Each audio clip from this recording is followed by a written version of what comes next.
Establishing Mega Brands 101. We've brought in a marketing expert from Novak, Nat Pat, to talk about it. Stay tuned on building brands and maintaining strong brands in not just property, but everything.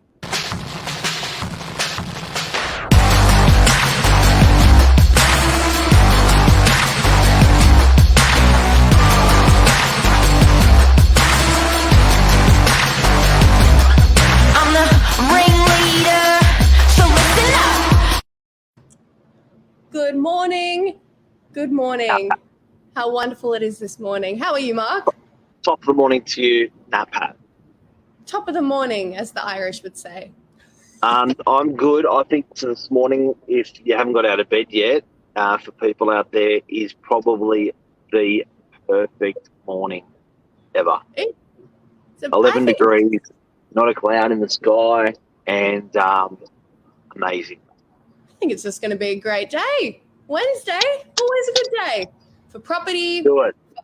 Work weeks. Let's do it. If you think about it, Wednesday is the perfectly branded day of the week. Why? Well, because it's hump day. Well, if you think about it, every day of the week is branded. That's why, like the song Friday, I'm in Love, that's branded because, Yep. Because that's what we're talking about today, brands. Brands. Bloody Monday. Yeah, Monday, that's probably the weakest. Well, if you think about it, it's a strong brand of being bad, which it's doing well at.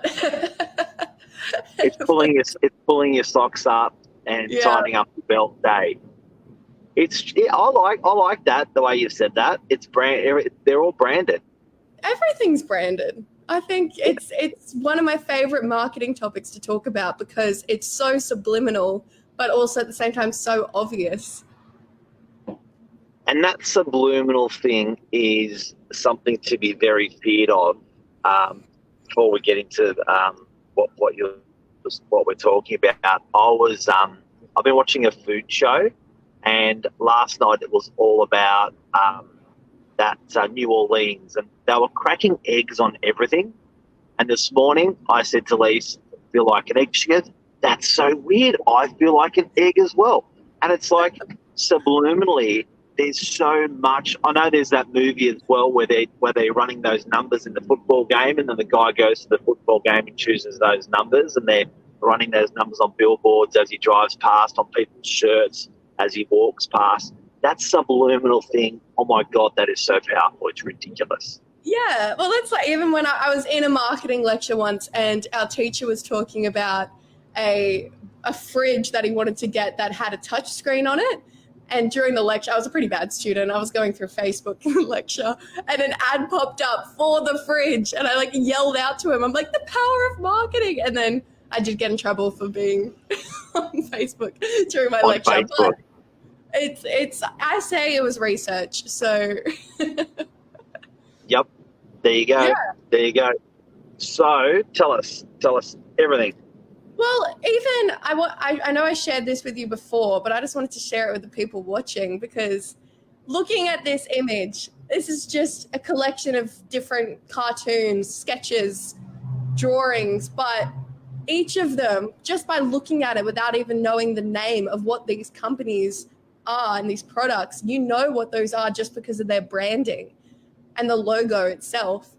So I think most people will recognize these brands. I know I do pretty easily, but I think what's the second from the top?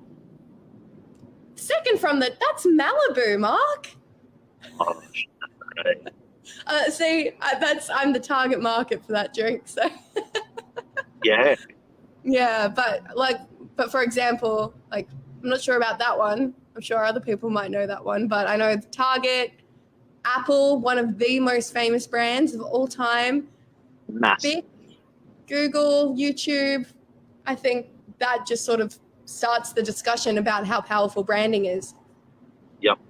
And how important it is. It's pretty powerful that within half a second, the brain can identify with every one of those logos. That's from serious repetition. Yeah.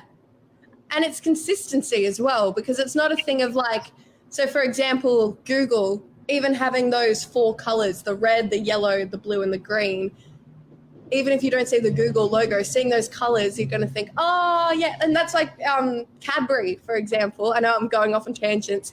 Cadbury, the color purple that they use on their branding, they've copyrighted that. That belongs to them.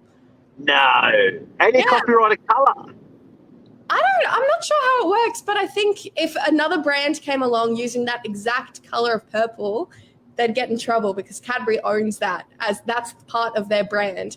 And the same with the half glass of milk. Like any other brand that tries to copy that, even slightly, they can get into a lot of...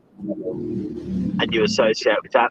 So tell me, people that are in their businesses at the moment, and if anyone's got any questions, throw them at us. People that are in their businesses at the moment, be it small, be it large, what are the things that you see that are just absolutely... Oh, I think Mark's frozen. Well, I think he's probably going to say the things that are most important. There you go, you're back. I was trying to finish your sentence for you. Sorry. So the thing most important for someone trying to reinvent their brand? Yes. Yeah, I think the main thing, as we just said, is consistency and making sure it's all the same across everything, every platform, and knowing what your brand archetype is. That I'm bringing in a bit of marketing theory here, so please excuse me if this is a bit too textbook. But I'll show you this one, and I know I've talked about this before, but this is a good place to start if you're trying to figure out who your brand is.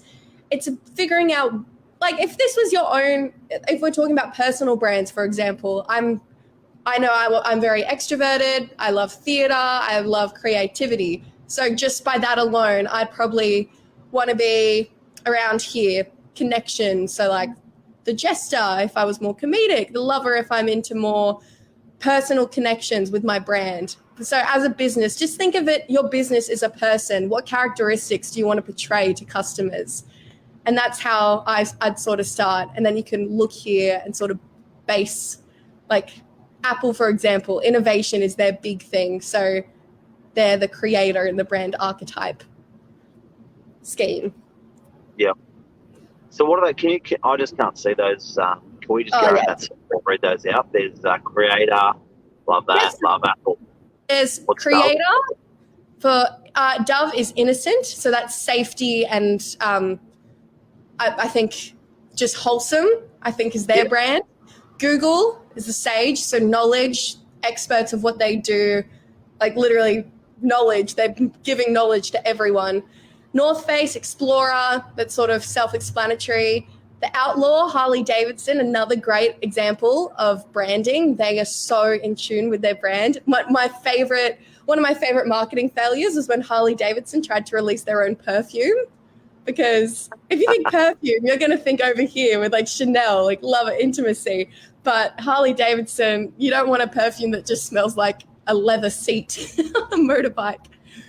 And then we've got Magician for Disney, Hero for Nike, Lover for Chanel, Jester for M&M's, Everyman for Target. So that would probably be Kmart in Australia because this is an American brand. Caregiver, WWF, and Ruler, Rolex. So it sort of gives you a sense, like if you're looking at a more luxury brand, you want to show that you really know what you're talking about, a bit of like chin up, you'd probably want to be looking over here at providing structure, or even in like Google, for example, their whole thing is knowledge and sage if you want to be a bit more spiritual in your branding. But brand archetypes, this wheel is the perfect place to start if you're just trying to begin your brand.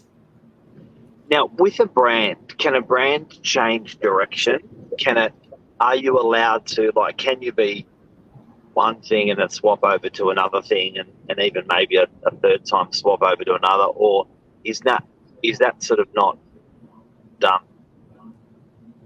I think you can, but it's all about how you do it and the process of it. So I found this image before, which I thought was really interesting. This is Apple's branding over the years. And I think that's the first one. I've never seen the first one. Yeah, I was really that one's from 1976. I'm not sure. I'm not sure if that's real. But Wow. even just looking at these ones from over time, I think it really shows just changing trends over time and how Apple's really developed as a brand. So before it was about standing out, but then as they became the famous brand Apple, they're known for the iPhone, the iPod. They literally reinvented what smartphones mean to the world. They could just become like, they didn't have to do anything extravagant with their branding. You look at that and you know immediately who it is and what they are. It's strong, isn't it? And what's interesting is they went back to 98. They peeled back 15 years and went back to the black on black. Yeah, I thought that was really interesting. And that's another thing with branding. You have to remember trends do repeat. Even look at fashion trends before, like 80s, for example, and you can see it in this branding. It's all colorful. Then you go to the 2000s where it's a bit more sleek and clean, black and white. And then we're sort of repeating that. So I think there's something to be learned there, that trends do repeat themselves. That's so cool. So your lesson to people out there that are building brands would be, what would be like the top 3 that you can give people to take their brand to a new height, to go to a new level? I think know what you want your main brand message to be. So for Novak, for example, we are very persistent with our message. We never sleep 24/7, 7 days a week. That's a big part of our brand identity. I think if you don't know your brand identity, you don't know your brand. You have to know what you want people to go away with when they leave your office or they see a product that you have. You have to know what do you want them leaving with, what feelings, what emotions. Okay. And I guess you've sort of got to go back when you're working within a brand, I guess, to your core in a way, and to your core values, which then comes back to your authenticity. I love the We Never Sleep with Novak, because we've always been terrifically hard workers in the industry, in the business, and automatically when you sort of have a bit of a joke about we never sleep, but you sort of think yourself someone who's just going to, head down, bum up for your property. It's interesting. Yeah. So, all right. So takeaways with the brand we've got. Anything else you wanted to add there? I think just making sure it's consistent. I think I know I said that at the beginning, but like here I've got even examples of, we've got the list, then we've got our tenancy applications. They all look black and white, all the same. We've got our real estate terms guide. Like looking at that, it's all one brand. Like that's all matching. It'd be weird if I brought out a book that was bright orange and went, oh yeah, this is Novak. I think just making sure visually as well as the messages you're trying to portray, it's all the same. You don't want to be saying, oh, we never sleep, and then we're closed for 4 days because we couldn't be stuffed. We thought so. Yeah. And how does a brand stray away like that? Like, because I know like our brand did, there's been times over the last 20 years where it's like, pull it all back in, guys, rein it all back in, get it all really consistent. How does it stray away a brand? I think if sometimes that happens when a brand tries to do too much and wants to try too many things at one time. So look at Shapes, for example. They wanted to recreate their brand by introducing new, healthier flavors. And then they lost so many people from their original, target market because they already liked what they were doing. Sorry, my voice is... I got too excited talking about the branding. My voice is going away. But yeah. That's not good branding messaging. No, but I think it's just making consistent choices and not trying to do too much at once. If you want to take a risk, do it one thing at a time. You don't want to start giving out free motorbikes and then the next week start giving out teddy bears or something to people. I think you got to stick stick in one lane, try it. If it doesn't work, you can steer back rather than a crash. Yeah, and there was there was one off air that you mentioned about a brand taking a risk and just stuffing it hard. That's actually a really good idea. Well, I guess with a business and with a brand, if you are going to go out on a limb, take a cross section and do it piece by piece before you do it in full force, because it could be fatal. You see some really strong brands make some serious mistakes, but if they did a small, cross section and trial, then that would have been safe. Yeah, and that's what market research is. Yeah, that's it. Focus groups, and yeah, that's what I'll stop. I'll go on a tangent otherwise. Well, you're a legend, Nat Pat. Thank you. And for anyone who's just tuned in, we talked about super fresh brands and marketing 101 that you can apply to your own company, business, or even self. I guess people are, you are, I guess people in themselves are a little bit of a brand as well. So hopefully that helps some people out there today. Yeah, I think about that today when you're interacting with people. What do you want your personal brand to say about you with your actions? As a Wednesday challenge. It's a Wednesday challenge. All right, thanks heaps. You're all a legend. Good. Thanks, Mark. Take See care. ya. Bye.